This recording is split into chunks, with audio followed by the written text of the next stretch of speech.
Medic 600.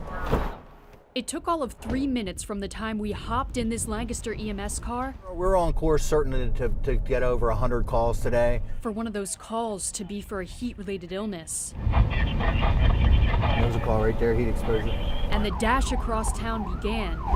They did give us some information that she's confused, so that kind of clues me into the more the heat exhaustion rather than just heat cramps. The patient is pregnant, her car's air conditioning broke, and she was sweating profusely, trying to find relief in the shade. Well, we're going to do all we can do to get you cooled off, okay? Fast intervention from paramedics who bring her to the hospital for further treatment. Nausea, vomiting, some palpitations. We follow her there, and the lot is full of other ambulances. A busy day for responders in the sweltering heat. You know, the heat and humidity is making that condition that they normally have all the time worse. In Lancaster, Becca Hendrickson, WGAL News 8.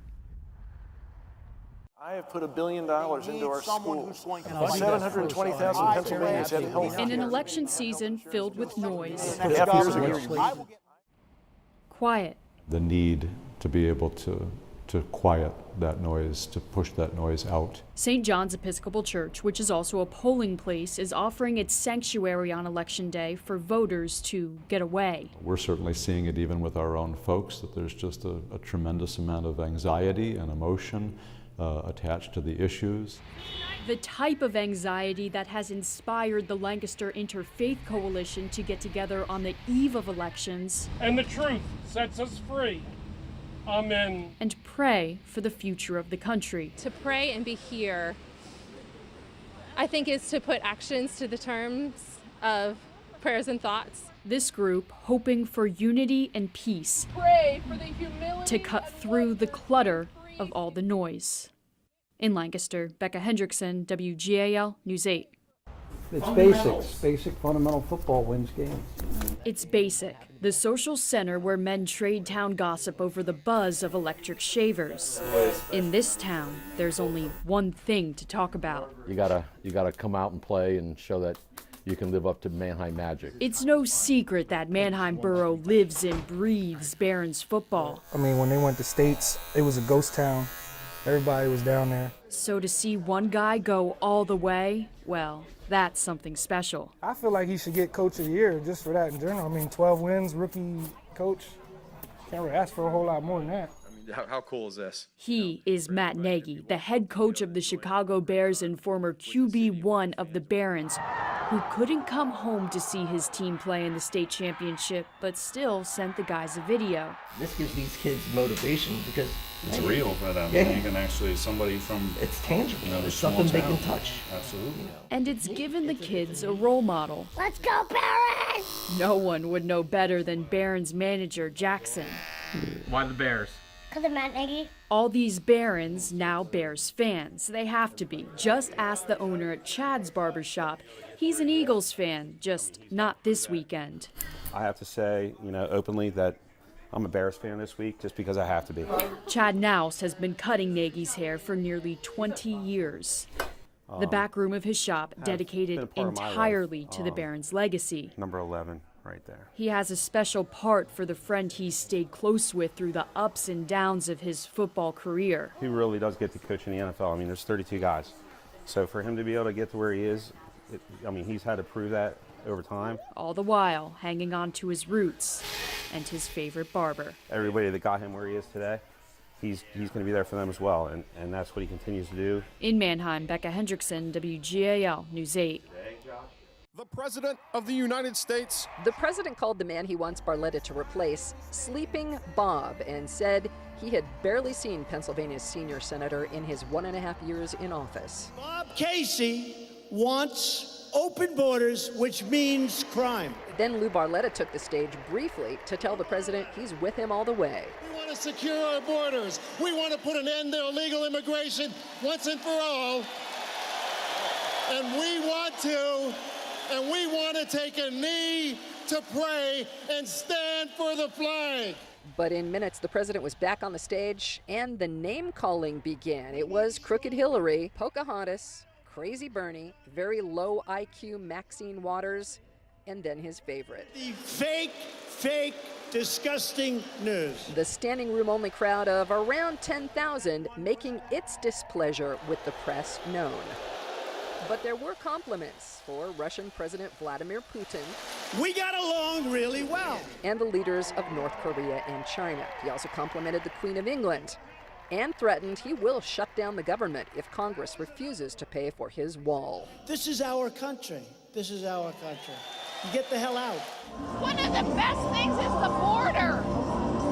Keep the drug people out. Keep the illegals out. It was like being in heaven.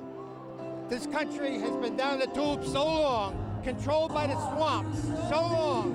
It gives you hope. This is a fundraiser. Barlett is hoping to make about $1 million tonight, so money and momentum from this presidential visit. In Wilkes-Barre, Janelle Stelson, WGAL News 8. 2 weeks after running to victory in Los Angeles, the Ravens failed to repeat that feat on Sunday.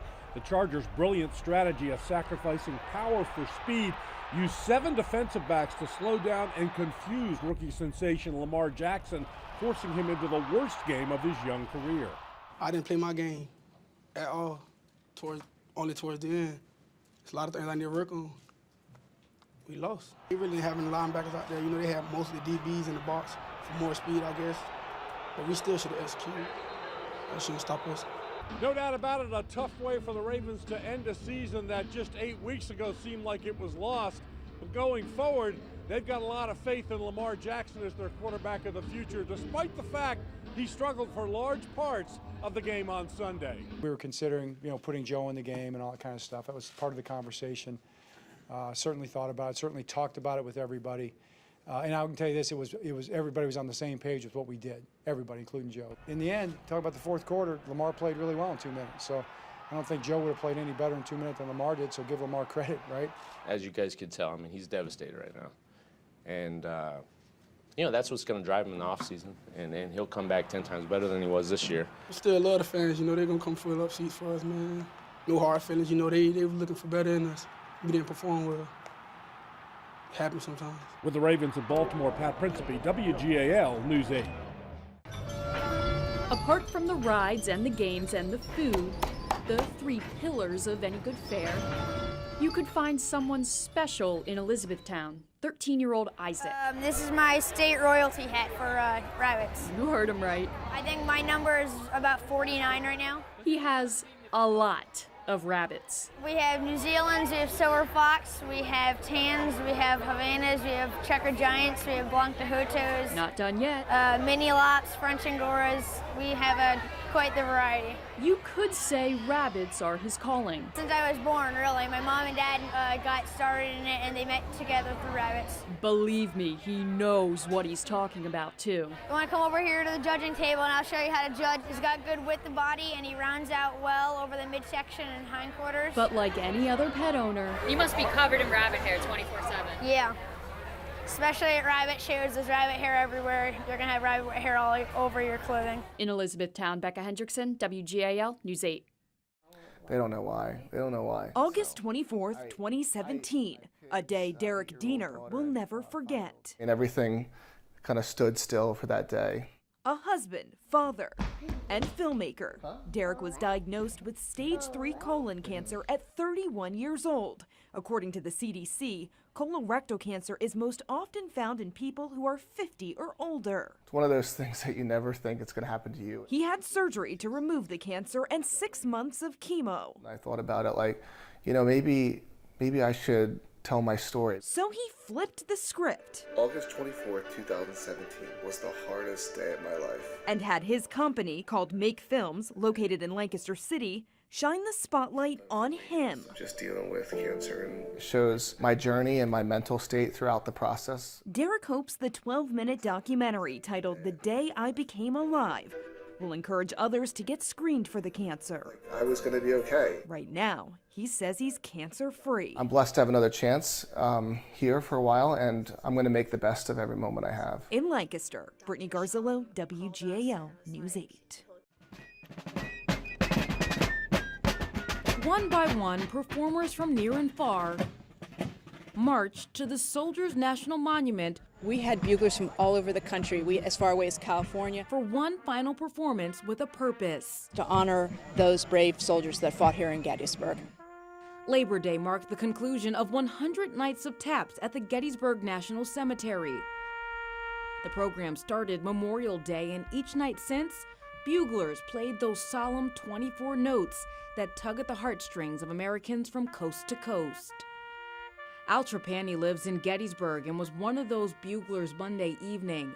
And for this son of World War II veterans, this event was truly special. When my mom and dad passed away, I played taps at their funerals respectively. And I was very proud to be able to do that for them. And I'm very proud to be able to do that for those who have served and hopefully continue that tradition. It means a lot to me to be able to do it. In Gettysburg, Danielle Woods, WGAL News 8.